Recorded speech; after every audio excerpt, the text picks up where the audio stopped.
जय हिंद, वंदे मातरम, भारत माता की जय। राष्ट्रवाद की बात प्रहार के साथ आप सभी का हार्दिक स्वागत है। दोस्तों, आज जो विमर्श का टॉपिक है वो वक्फ बोर्ड अमेंडमेंट बिल 2025 के विषय में मैं बहुत विस्तार से बताने वाला हूं और सारे भारतीयों को, चाहे वो हिंदू, मुसलमान, सिख, ईसाई, जैन, बौद्ध, सभी को सुनना चाहिए, क्योंकि इसमें किसी प्रकार का कोई बायस नहीं है। एकदम करेक्ट न्यूज ही मैं आप लोगों के बीच में लेके आ रहा हूँ। और देश में जो लोगों को गुमराह करने वाले लोग हैं, तो गुमराह भ्रमित होने वाले लोगों को जरूर ये वीडियो देखना चाहिए। तो जब ये मामला जेपीसी में गया था मई महीने में, तो जेपीसी गठन हुई 44 लोगों की और सभी की राय ली गई, मगर मुसलमानों ने इसका विरोध किया और बाद में 10 लोगों को बोर्ड में से निष्कासित करना पड़ा। मगर कुछ होने के बाद भी ये जाके इसको कैबिनेट की मंजूरी मिल गई और मंजूरी मिलने के बाद ये जेपीसी अपनी रिपोर्ट सदन में प्रस्तुत की। तो इसके जब वहाँ पे अपने अपने विचार रखने की बात आई, तो ओवैसी जो एआईएम के चीफ है, ओवैसी ने कहा कि ये जो बिल है ये केवल मुसलमानों के हकों के खिलाफ है और ये बिल मुसलमानों की ज़मीन और उनकी मस्जिदें, उनके मज़ारे, उनसे छीनने के लिए ये बिल लाया गया है। उसके बाद Ulema council, all India Muslim personal law Ulema कि मदनी साहब ने कहा कि ये बिल हमारे मस्जिदों को हमसे छीनना चाहती है सरकार। जबकि हकीकत में क्या है कि जब जेपीसी में इसकी विस्तृत चर्चा हुई, तो उसको मैं पटाक्षेप आपके सामने रखने वाला हूँ। तो जबकि ये जो अमेंडमेंट बिल बन रहा है, इससे क्या होगा कि जो अब तक भू माफिया जगह जगह वक्फ बोर्ड की जमीनों को कब्जा करके बैठे हैं, उन लोगों से छुड़ाकर सरकार अपने कब्जे में लेने वाली है। और जो वक्फ की है, सच में जिसको किसी ने वक्फ किया हुआ है, वक्फ का मतलब अल्लाह को दान दी गई जमीन, वक्फ। दूसरा, इसमें जो यहाँ से पाकिस्तान बंटवारे में पाकिस्तान जाने वाले, उसको कहते हैं शत्रु जमीन। अब ये लोग कहते हैं शत्रु जमीन हमारी है, ये बिल्कुल नहीं। शत्रु जमीन जो है, जो यहाँ से पाकिस्तान चले गए, वो जमीन वक्फ को कभी भी नहीं लेना चाहिए और न उस पर कोई मस्जिद बनानी चाहिए, क्योंकि वो ज़मीन नापाक ज़मीन है, वो भारत सरकार की ज़मीन है। अब हम शुरुआत करते हैं। जेपीसी ने जो 16 सूत्री अपनी मांग रखी है बदलाव के लिए, उस 16 सूत्री बदलाव को जल्दी आप लोगों के सामने रखता हूं और आप लोग इसको विस्तृत रूप से ज़रूर देखें और आप हमारे चैनल को सब्सक्राइब करें और पूरे भारतीयों तक शेयर करें कि जो हिंदू और मुसलमान के नाम पर भड़काया जा रहा है कि ये वक्फ बोर्ड के खिलाफ बिल है, उन लोगों को जरूर ये वीडियो देखना चाहिए। वक्फ बोर्ड अमेंडमेंट बिल से वक्फ की कोई भी नुकसान नहीं होगी, उल्टा उसका फ़ायदा ये होगा कि गरीबों को उसके द्वारा होने वाले इनकम से गरीबों को फ़ायदा दिया जाएगा। वक्फ बोर्ड बिल जेपीसी ने इस एक्ट का नाम रखने की सलाह दी। जेपीसी ने लाया इसका नाम unified Waqf management empowerment efficiency, unified word management empowerment efficiency and development act रखने के लिए सहमति दी, ताकि वक्फ प्रबंधन को आधुनिक ज़रूरतों और व्यवहारिक व्यवस्थाओं के अनुरूप बनाया जा सके। ते वक्फ की प्रॉपर्टी को और व्यवस्थित तरीके से बनाया जा सके, उसका रखरखाव किया जा सके। अब जेपीसी के अनुसार जेपीसी ने सलाह दी कि संशोधित एक्ट के क्लाज 39 ने एक नया क्लाज और जोड़ा जाए। अगर कोई संपत्ति वक्फ एक्ट संशोधन में लागू होने से पहले वक्फ संपत्ति घोषित है, तो वक्फ बाई यूजर वक्फ की संपत्ति ही रहेगी, और जिन संपत्तियों पर विवाद है, एएसआई, डीडीए, एलएनडीओ जैसी सरकारी संस्थाओं ने बताया है कि उनकी संपत्ति पर वक्फ ने अपना दावा ठोका है, इससे उन्हें न्याय नहीं मिल रहा है। इसके खिलाफ जो वक्फ अधिनियम बिल आएगा, वो इसके खिलाफ अपनी बात को सुप्रीम कोर्ट तक रख सकते हैं। दूसरा, जो वक्फ की संपत्तियों के जांच कर अधिकारी कर रहे हैं, तो उनको डीएम को था, मतलब जो जांच का अधिकार डीएम को था, उसमें अब उनके ऊपर कोई व्यक्ति कर सकता, मतलब डीएम से भी ऊपर व्यक्ति को ये जांच करने का अधिकार दिया जाए, जिसे राज्य सरकार नामित करे। मतलब राज्य सरकार ऐसा व्यक्ति नियुक्त करे जो डीएम से भी ऊपर ओहदा वाला हो, वो इसकी जांच करे। अब एक्ट सेक्शन 3C 1, 2, 3, 4 में बदलाव किया जा सके। तीसरा है, जहां वक्फ संशोधन एक्ट में वक्फ संपत्तियों को एक्ट के लागू होने के 6 महीने में पोर्टल पर WAMSI पर दर्ज करने की बात थी, मतलब उसकी समय सीमा थी कि अगर जिसको वक्फ बोर्ड की संपत्ति घोषित हुई है, उसकी सीमा 6 महीने की थी, अब लागू की गई थी, उसे छूट देने की गुजारिश की गई है। ट्रिब्यूनल, जो वक्फ बोर्ड ट्रिब्यूनल है, अब वो 6 महीने से बढ़ाकर इसकी अवधि अपने हिसाब से 12 महीने 2 साल भी कर सकता है। चौथा है, जहां केंद्र सरकार के वक्फ संशोधन बिल में सेक्शन 5 के सब सेक्शन 2 में नियम बनाया गया था कि राज्य सरकार की ओर से औकाफ की सूची नोटिफाई करने के लिए 15 दिन के भीतर इस सूची को पोर्टल पर अपलोड करना होगा। इस पर जेपीसी ने सलाह दी कि सेक्शन 5 के सब सेक्शन 2A जोड़े गए और इस समय सीमाओं को 15 दिन से 90 दिन किया जाए। ये सारे छूट, ये अमेंडमेंट लाए जा रहे हैं। पांचवा, केंद्र सरकार का जो कानून था वक्फ बोर्ड अधिनियम, संबंधित एक्ट के लागू होने के बाद और औकाफ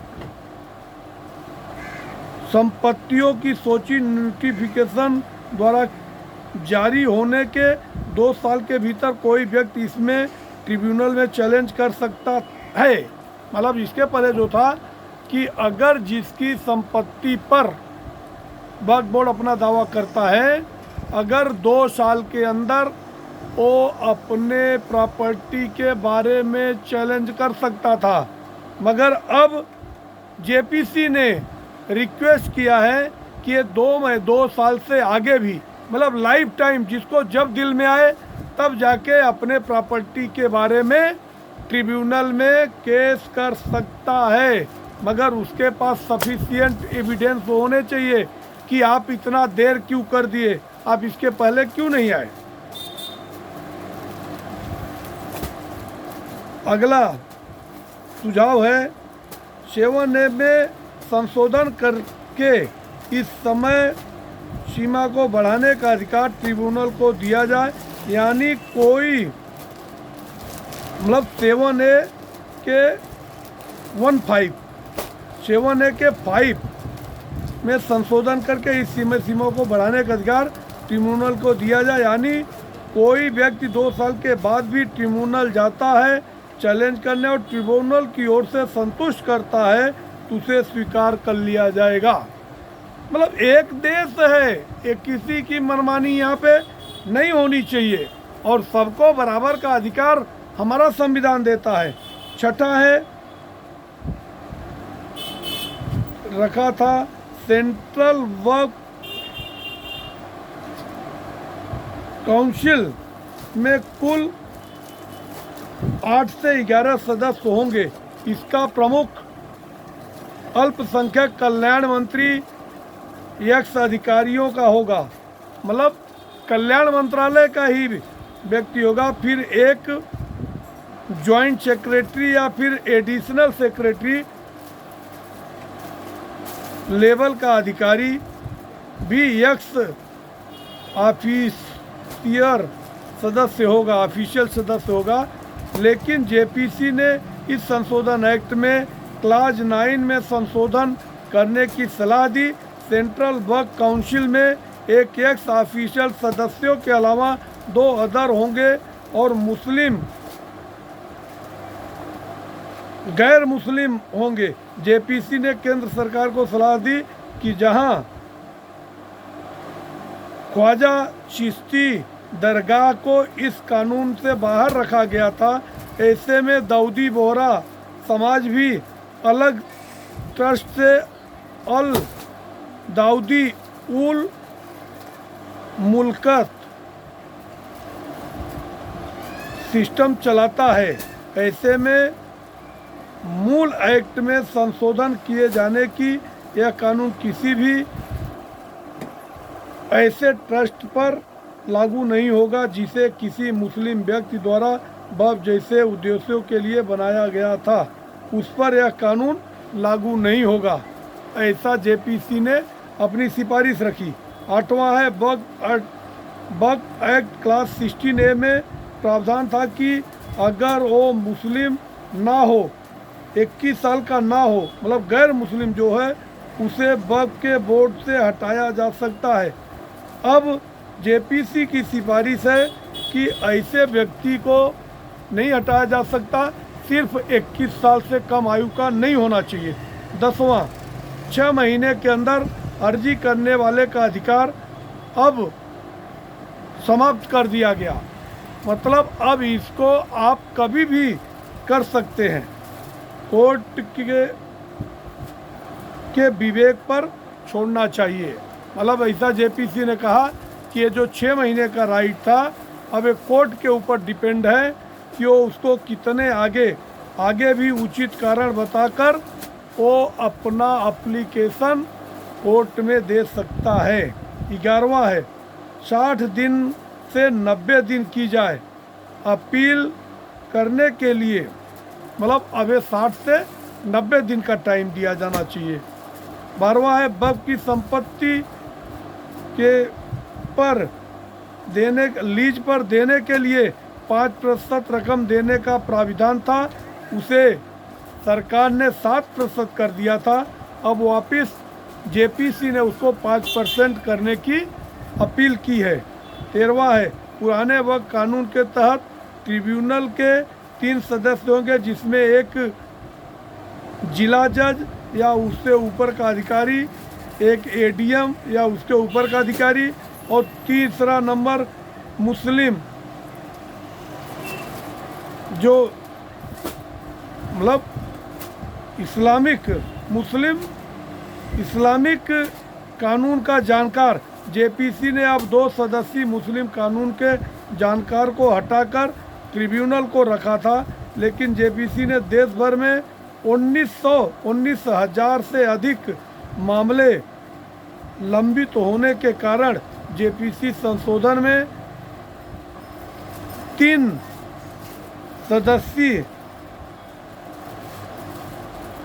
से 7 सदस्य रहे, जिसमें एक कानून का जानकार होना चाहिए।